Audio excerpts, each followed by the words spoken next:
Professional exams का एक long question है ब्रेस्ट कैंसर। ब्रेस्ट कैंसर के रिस्क फैक्टर्स है advancing age, western countries, high socio economic status, alcohol intake, state of hyperestrogenemia की early menarche है, late menopause है, nulliparity है, late full term pregnancy है, positive family history है, personal history है, malignancy की, ovarian cancer, endometrial cancer, genetic mutations है, BRCA mutations है, बरका 1 बरका 2 म्यूटेशन। बरका 1 मेनली फीमेल्स में होती है, बरका 2 मेनली मेल्स में होते हैं, क्योंकि कैंसर जो होता है वो सिर्फ फीमेल्स में नहीं होता, ब्रेस्ट का मेल्स में भी हो सकता है। हार्मोन रिप्लेसमेंट थेरेपी पे है कोई, ऑरल कॉन्ट्रासेप्टिव पिल्स और smoking, and history of therapeutic radiation exposure. तो उसमें अगर 60 ईयर से ज़्यादा है तो वहाँ पर मेलिग्नेंसी का रिस्क ज़्यादा है। अब WHO ने ब्रेस्ट कैंसर को कैसे क्लासीफाई किया, that is in situ and invasive. In situ में आता है ductal carcinoma in situ and lobular carcinoma in situ, and invasive में क्या क्या आता है, ductal cancer, lobular cancer, tubular cancer, mucinous cancer, medullary, papillary, metaplastic, inflammatory breast cancer. ठीक है, कौन कौन से टाइप्स हैं? इन्वेजिव की लिस्ट थोड़ी लंबी है, ductal, lobular, papillary, metaplastic, inflammatory, mucinous, tubular और पेपिलरी। फिर आता है डक्टल कार्सिनोमा इन सीटू। क्या होता है डक्टल कार्सिनोमा इन सीटू? जो होता है high risk of progression to invasive ductal cancer. In situ से किस में कन्वर्ट हो जाएगा? ये इन्वेजिव में कन्वर्ट हो जाएगा। डक्ट्स जो होते हैं वो ब्रेस्ट दोनों में प्रेजेंट होते हैं, मेल्स में भी फीमेल्स में भी, इसलिए डक्टल कार्सिनोमा जो होता है मेल्स फीमेल्स दोनों में कॉमन है। लोब्यूल सिर्फ फीमेल्स में होते हैं, इसलिए लोबुलर कार्सिनोमा फीमेल्स में होता है exclusively. Classification of DCIS, that is they are classified on the basis of nuclear grade and necrosis. Types of DCIS, low grade and high grade. Low grade में आता है क्रिब्रिफॉर्म, पैपिलरी और माइक्रोपैपिलरी, और high grade में आता है solid और कोमीडियो carcinoma. Investigations में आता है MRI और मेमोग्राफी। मेमोग्राफी में क्या होता है, there is presence of the micro calcification due to necrosis. Treatment में आता है एक्सीजन और लंपेक्टमी। ट्रीटमेंट में क्या आता है, एक्सीजन और लंपेक्टमी। फिर आता है LCIS, that is lobular carcinoma in situ, जिसमें क्या आता है, it originates from terminal ducts, lobular ducts, females में दिखता है। पैथोलॉजी में क्या आता है, cytoplasmic mucoid globules, histologic hallmarks और इंडियन फाइल पैटर्न। ठीक है, tendency of the tumour cells to invade in the linear strands. Clinical features में क्या आता है, मोस्ट कॉमन प्रेजेंटेशन क्या है, लम्प्स हैं with ill defined margins. Diagnosis कैसे बनती है, विद नेबरहुड कैल्सिफिकेशन। ट्रीटमेंट कैसे बनता है, कैसे होता है, टेमोक्सिफिन दे के, that is SCRM, serum oestrogen reuptake modulators, या फिर बायलेटरल मेस्टेक्टमी कर दो। ठीक है, लोबुलर कार्सिनोमा इन सीटू कहाँ से ओरिजिनेट हुआ, from the terminal ducts, lobular ducts, females में होता है। पैथोलॉजी में क्या मिलता है, इंडियन फाइल पैटर्न की tendency of the tumour cells to invade in linear strands. उसके बाद हिस्टोलॉजिकल हॉलमार्क्स।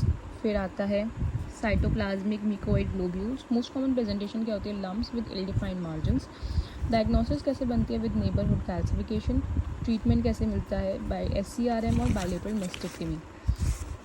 ब्रेस्ट कैंसर में अपर आउटर क्वाड्रेंट जो होता है ब्रेस्ट का, that is most common. Left breast ज़्यादा कॉमन है as compare to right breast. Least common side क्या है, that is lower inner quadrant, और ये वाली जो अपर आउटर क्वाड्रेंट होता है इसको क्या बोलते हैं, एक्सिलरी टेल ऑफ स्पेंस भी बोलते हैं, and it is the most common site for spreading of the malignancy in the breast cancer. Route क्या होता है ब्रेस्ट कैंसर के स्प्रेड होने का, मोस्ट कॉमन रूट हर एक जगह में लिम्फेटिक ही रहा है। मेटास्टेसिस कहाँ से होती है, बोन्स से होती है। बोन्स में भी कैसे, पहले लंबर वर्टिब्रा, फिर फीमर, फिर थोरेसिक वर्टिब्रा। ये ऑस्टियोलाइटिक और ऑस्टियोलाइटिक सेकेंडरीज दोनों में इन्वॉल्व होती है। Most common cause of death क्या है, मेलिग्नेंट प्लूरल इफ्यूजन। पाथवे क्या है spread of the breast cancer में, ब्रेस्ट कैंसर के जो सेल्स होते हैं वो इन्वेड करते हैं पोस्टीरियर इंटरकॉस्टल वेन में, ये इन्वेड करते हैं बैट्सन प्लेक्सस में, बैट्सन प्लेक्सस में इन्वेड करते हैं ये लंबर वर्टिब्रा में और ड्यूरल वीनस साइनस में। अगर ये नीचे जा रहा है तो लंबर वर्टिब्रा में जा रहा है, और अगर ये ऊपर जा रहा है तो ड्यूरल वीनस साइनस से लैप्टोमेनिंजिस से लेकर ब्रेन मेटास्टेसिस हो रहा है।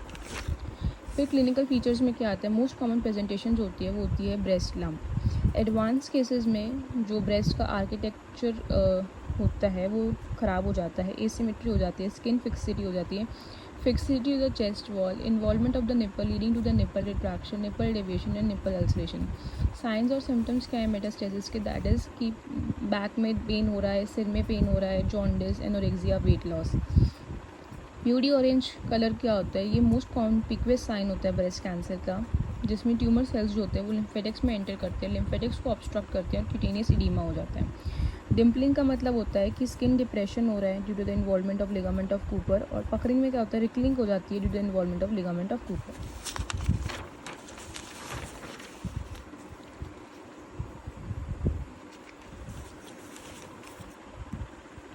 फर्स्ट इन्वेस्टिगेशन क्या करनी चाहिए ब्रेस्ट कैंसर में, that is mammography. Investigation of choice for breast cancer is biopsy. True cut biopsy कर लो, कोर कट बायोप्सी कर लो या नीडल बायोप्सी कर लो। अगर FNAC कर रहे हो तो उसका नीडल का साइज़ 22 to 26 गाउज होना चाहिए, और बायोप्सी के लिए नीडल साइज़ कितना होना चाहिए, 14 to 16 गाउज। फिर आता है MRI scan, ultrasound, PET scan और बोन स्कैन।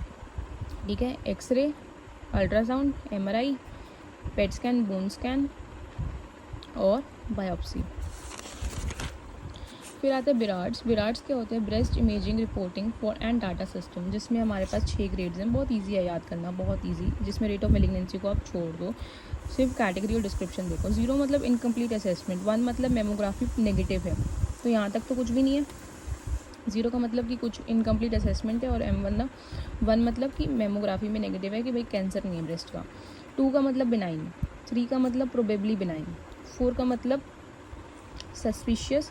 अब वो सस्पिशियस ABC, लो, मॉडरेट और हाई। फिर आता है 5 हाईली सजेस्टिव ऑफ मेलिग्नेंसी, और 6 बायोप्सी प्रूवन मेलिग्नेंसी। ठीक है, 0 मतलब इनकम्प्लीट असेसमेंट, 1 मतलब मेमोग्राफी नेगेटिव है, 2 मतलब बिनाइन, 3 मतलब प्रोबेबली बिनाइन, 4 मतलब सस्पिशियस यानी लो, मॉडरेट और हाई। उसके बाद फिर highly suggestive of malignancy and biopsy proven malignancy. फिर आती है TNM staging of breast cancer. ये भी बहुत आसान है। T का मतलब होता है ट्यूमर, N का मतलब होता है लिम्फ नोड्स और M का मतलब होता है मेटास्टेसिस। T1 का मतलब होता है, अब T का मतलब ट्यूमर होता है ना, तो इसमें हमारे पास T4 है, 1 2 3 4, और जनरली ट्यूमर का साइज़ देखते हैं तो 2 centimetre, 2 to 5 centimetre and more than 5 centimetre, ये छोड़ दो। 2 सेंटीमीटर से कम, फिर 2 to 5 सेंटीमीटर और 5 सेंटीमीटर से ज़्यादा।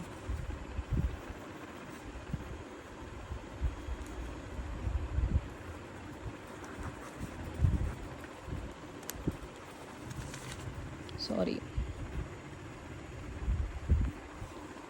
फिर आता है 4 में मतलब हमारे पास ABCD है, जिसमें क्या है, A का मतलब हो रहा है कि चेस्ट वॉल में एक्सटेंशन हो रही है, B का मतलब होता है कि अल्सरेशन, एडीमा और एडीमा इंक्लूडिंग प्यूडी ऑरेंज कलर और सैटेलाइट नोड्यूल्स, और C का मतलब होता है कि A और B दोनों इंक्लूडेड हैं, और D का मतलब होता है inflammatory breast cancer.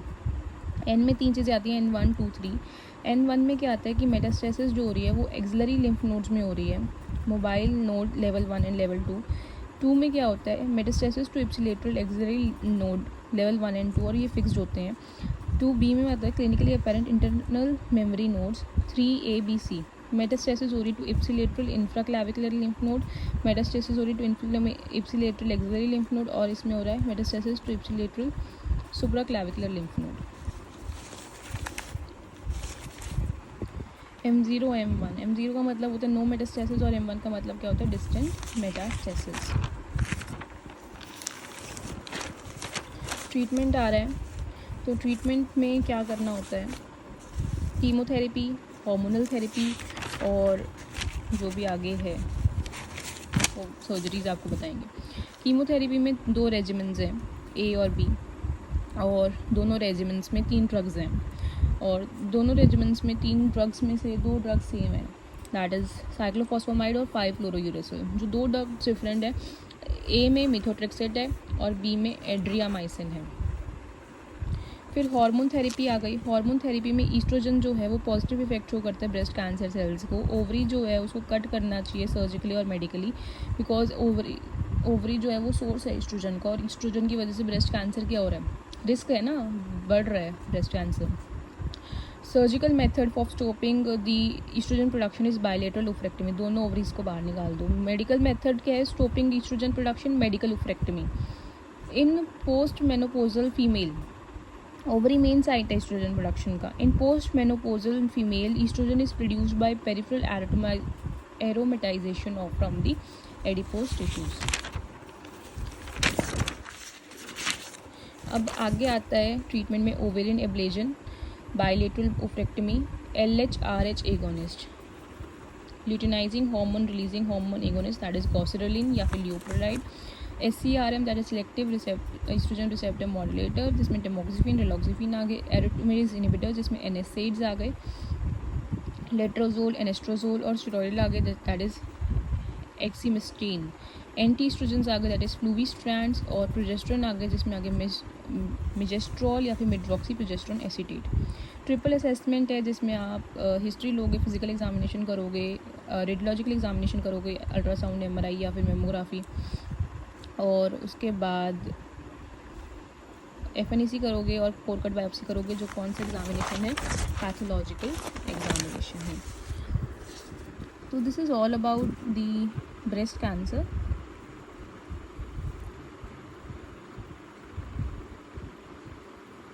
Thank you for watching this video.